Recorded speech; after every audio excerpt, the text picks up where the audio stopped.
संगीत रागी जी क्यों नहीं पहुंचते हैं? ये सत्ता पक्ष को भी सोचना चाहिए, उनकी भी जिम्मेदारी है, ये पूछ रहे हैं वो। और इसी के साथ संघ को लेकर भी उनका कहना है कि चूंकि अध्यक्ष नहीं चुना जा पा रहा है, एक क्राइसिस की स्थिति है और उन पर दबाव है, इसलिए संघ की प्रशंसा आज उन्होंने की। देखिए, आज़ाद भारत के मैं कम से कम पिछले 48 साल से देख रहा हूँ इन सब चीज़ों को। मुझे नहीं याद है जब से टेलीविज़न आया है तब से इन घटनाओं को आज के दिन में स्वतंत्रता दिवस पर्व को मनाते हुए भी देखता आया हूँ। मुझे कभी याद नहीं आया है कि लीडर ऑफ अपोजिशन ऐसे राष्ट्रीय उत्सव में शामिल नहीं हुआ हो। अब राहुल गांधी की क्या मजबूरी है, कौन उनको प्रेरित कर रहा है, किस गिरोह के चक्कर में है? नहीं। देखिए, आशुतोष जो है कांग्रेस के प्रवक्ताओं से बेहतर कांग्रेस का प्रवक्ता है, तो उनको डिफेंड कर रहे हैं, तो उसको उस तरफ मत जाइए। जैसा कि सुधांशु जी ने कह दिया है, हम उसको दोबारा जिक्र नहीं करते हैं। दूसरी बात मैं कहना चाहता हूं, राष्ट्रीय स्वयंसेवक संघ आज के दिन में 4,35,000 से ज्यादा सेवा प्रकल्प चला रहा है। यदि उसके सारे अनुसांगिक संगठनों को लें, आप दुनिया में एक संगठन बताइए जो इस प्रकार का कार्य कर रहा हो, राष्ट्र निर्माण का काम।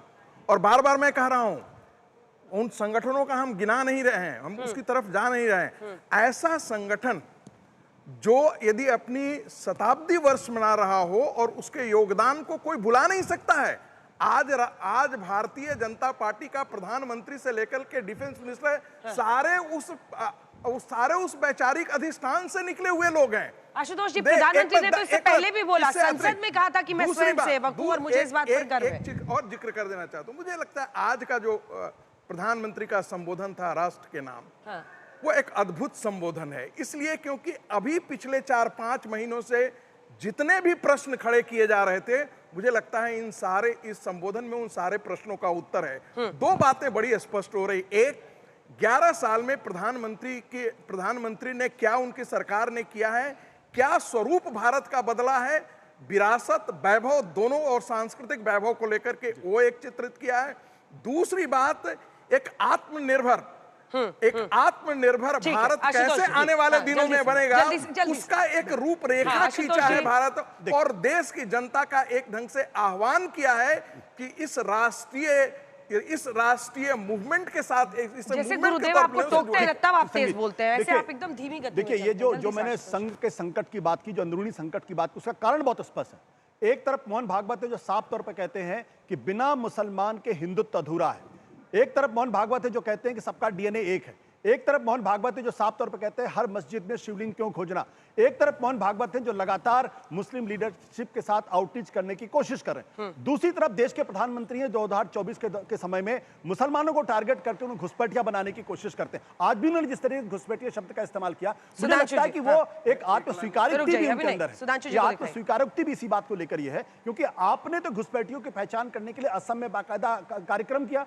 जब उन घुसपैठियों की पहचान हो गई 20 लाख के आसपास, तो आपने क्यों नहीं उसको इंप्लीमेंट करने की कोशिश की? कितनी बार आपने बांग्लादेश के पास गए और आपने कहा कितने घुसपैठिए हमारे आए हैं, चाहे वो हिंदू या मुसलमान। देखिए, मुझे इससे कोई फर्क नहीं पड़ता। जो हिंदू आजादी के समय में पाकिस्तान में रह गए या बांग्लादेश में रह गए, मेरी उनके साथ किसी तरीके की कोई सहानुभूति नहीं है। मेरी सहानुभूति उन लोगों के साथ है जिन्होंने आजादी के समय भारत में रहना पसंद किया, चाहे वो हिंदू हो, चाहे मुसलमान हो, चाहे सिख हो, पारसी। मेरा सवाल इस बात को लेकर यह है, और उन्होंने ये चुना ना सुधांशु जी, उन्होंने ये चुना कि हमको भारत अपना देश मानना है। मेरे लिए चिंता का सबब यह है कि अगर दो वरिष्ठतम लोग संगीत प्लीज एक मिनट। मेरी चिंता इस बात को लेकर यह है कि अगर एक विचार परिवार के अगर दो शीर्ष पुरुष अगर आपस में लड़ रहे हैं, मोहन भागवत और नरेंद्र मोदी की लड़ाई, मुझे बोलने दीजिए ना।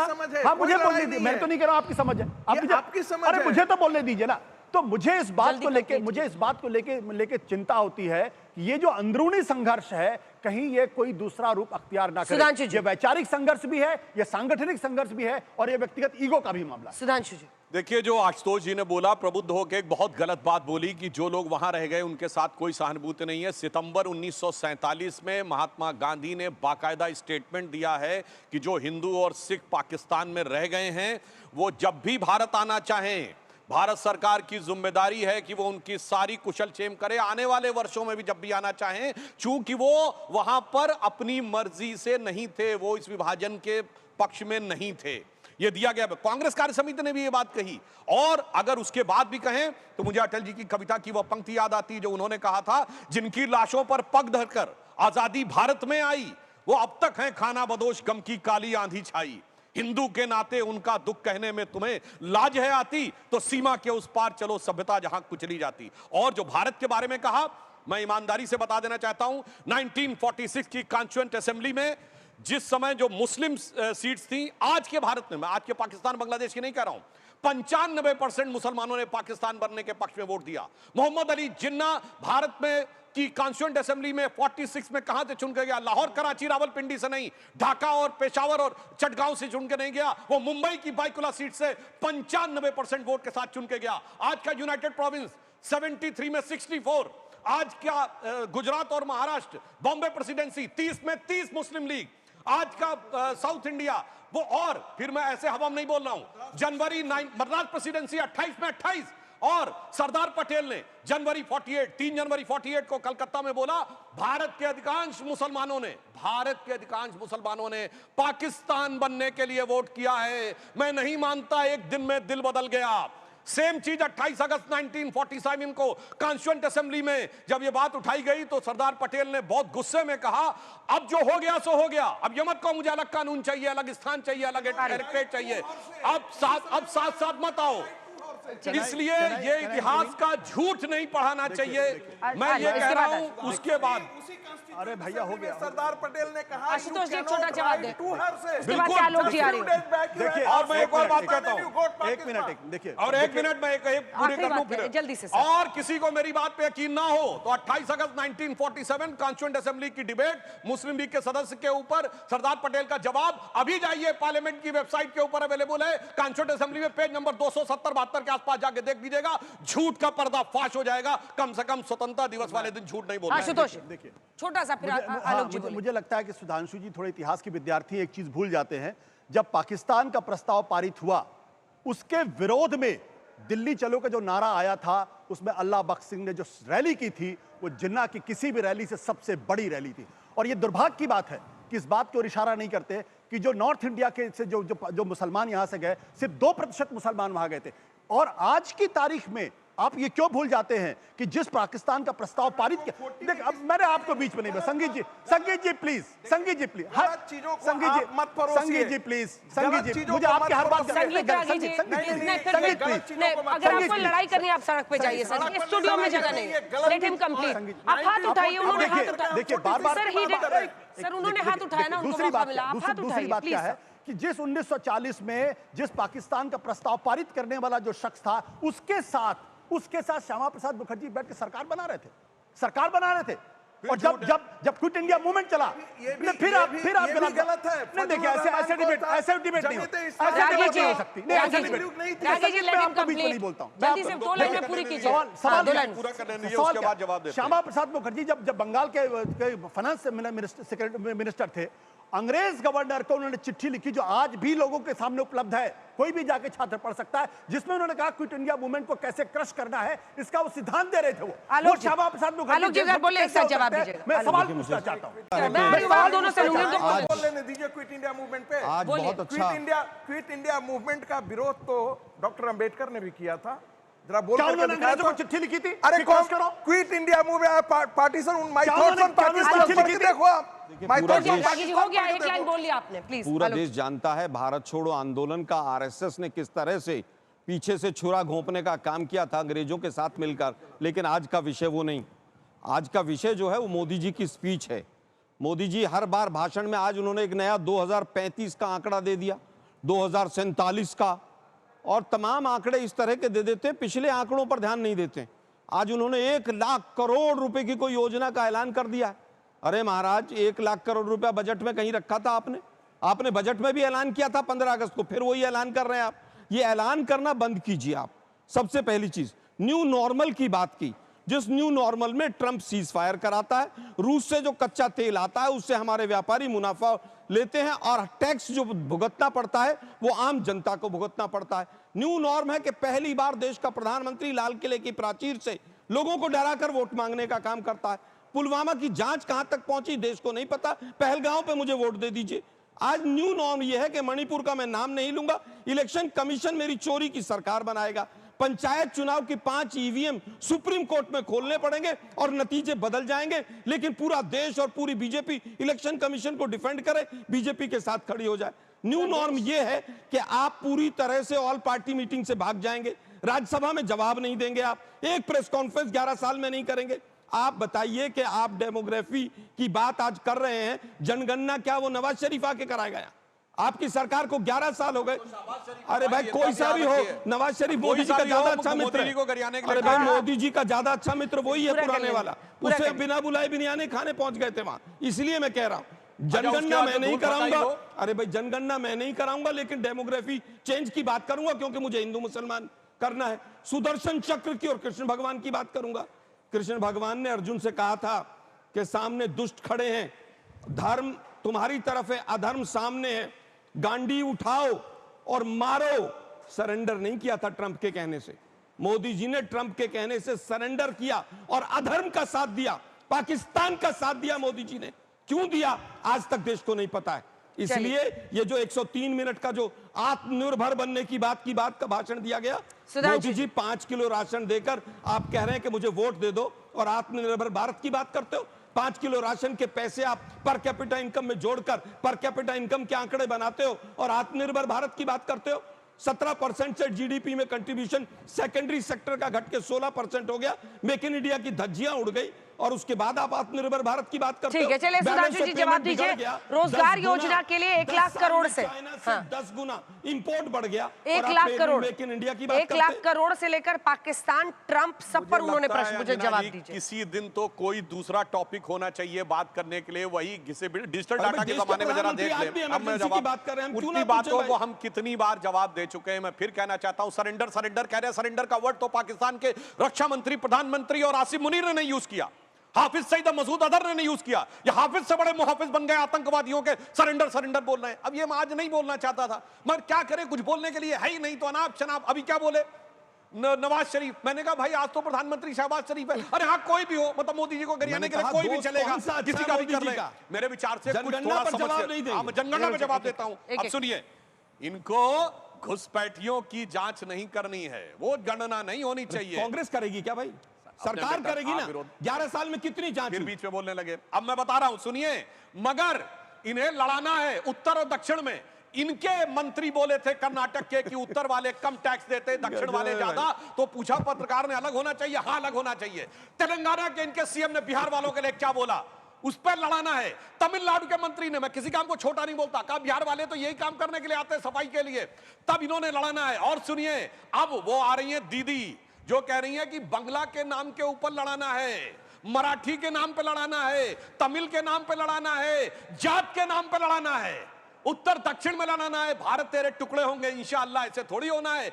इसीलिए मैं एक लाइन में कहूंगा आज की स्वतंत्रता दिवस पे कि हो गए हैं स्वप्न सब साकार, कैसे मान ले हम, टल गया सर से व्यथा का भार, कैसे मान ले हम। राष्ट्र को है ये लोग भूले, स्वार्थ है युग मंत्र सारा, वर्ग जाति विभेद की अब बह रही है कलुष धारा। इस अमा के तिमिर को, मतलब रात के अंधकार को, इस अमा के तिमिर को अब अरुणिमा क्या मान ले हम, टल गया सर से व्यथा का भार कैसे मान ले। इसलिए आज जरूरी है आगे बढ़कर आने की तैयारी करना। और मैं फिर कहना चाहता हूं, माननीय आशुतोष जी ने जिन बातों को लेकर आपकी मैं मजबूरी समझ सकता हूं कि आपको डिफेंड करना है, परंतु भारत का विभाजन और उसमें जो आपने बोला, श्यामा प्रसाद मुखर्जी ने फजरुल हक की प्रजा कृषक पार्टी के साथ गठबंधन किया था 1946 में। फजरुल हक ने जाके ज्वाइन कर ली मुस्लिम लीग, इसलिए इन दोनों में फंडामेंटल डिफरेंस था।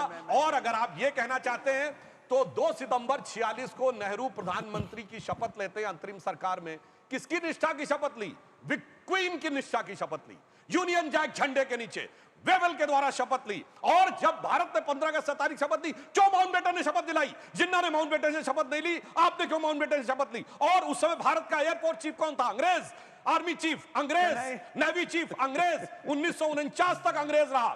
कौन सर, याद है कि नहीं है उनका नाम? अरे भाई वो या बताएं। 1954 तक एयरपोर्ट चीफ रहा गैरोल्ड गिब्स, 1958 तक वो रहा स्टीफन कार्लाइल। इसलिए मैं कहना चाहता हूं भाई साहब, 1 साल क्यों आपने लॉर्ड माउंटबेटन को झेला? इसीलिए मैं कहना चाहता हूं, जब बात करिए तो ईमानदारी से करिए। पुराने अब जवाब अंग्रेजों दीजिए। की, और अंग्रेजों वहां से से लेकर अभी तक थोड़ा 25 में भी आते हैं, आप उसका जवाब 25 में, दीजिएगा। 25 में। लेकिन 25 पिछली में आ रहा बार हूं। चुनावों मैं में भी 25 में। रफाल का मुद्दा विपक्ष ने 25 जमकर उठाया था। 25 राहुल जी उसी पर चौकीदार 25 चोर पे है ही आ तब रहा हूं। कहते थे, मैं 25 ठीक पे, है। 25 अरे सवाल तो सुन लीजिए, ऑपरेशन सिंदूर पर आज भी अगर वो ऐसे अड़े हुए हैं, जबकि पूरा देश जश्न में ऑपरेशन सिंदूर की खुशी मना रहा है कि आपने सरेंडर किया, क्या ये लगता है पॉलिटिकल एनालिस्ट के तौर पर बताइए कि सही स्ट्रैटेजी है? स्ट्रेटजी सही है नहीं सही तो कांग्रेस के प्रवक्ता बताएंगे, मैं उस पढ़ूंगा नहीं। बड़ी बड़ी बातें अभी सुधांशु जी ने कर दी। अरे भाई, कॉमनवेल्थ का सदस्य कौन है? भारत है ना। प्रधानमंत्री जी 11 साल से है ना, क्यों नहीं तोड़ देते? तोड़िए अरे वो ना। तो अब हमें कब्जा करना अरे है। तोड़िए ना नाभिनाल को। अगर आपको इतना भाई ही यार। नहीं, अब मुझे बोलने दी, ठीक है, मुझे बोलने दी। आप डीकोलोनाइजेशन के बारे में बात करते हैं, कॉमनवेल्थ का आज भी सदस्य। अरे आपको दिक्कत थी जिस दिन प्रधानमंत्री जी आए उसी दिन प्रधानमंत्री जी कहते हैं हम कॉमनवेल्थ के सदस्य नहीं बनेंगे। दूसरी बात, आपने गलत बात की। फजलुल हक कौन थे जिन्होंने पाकिस्तान का प्रस्ताव 1940 में रखा था? नहीं रखा था या नहीं? किस पार्टी से थे इससे फर्क नहीं पड़ता। जो पाकिस्तान की वकालत कर रहा था, जो पाकिस्तान का प्रस्ताव दे रहा था, उस पाकिस्तान के प्रस्ताव करने वाले व्यक्ति के साथ आप खड़े थे। तीसरी बात, आप पार्टीशन की बात करते हैं, आप नेहरू को जिम्मेदार ठहराते हैं।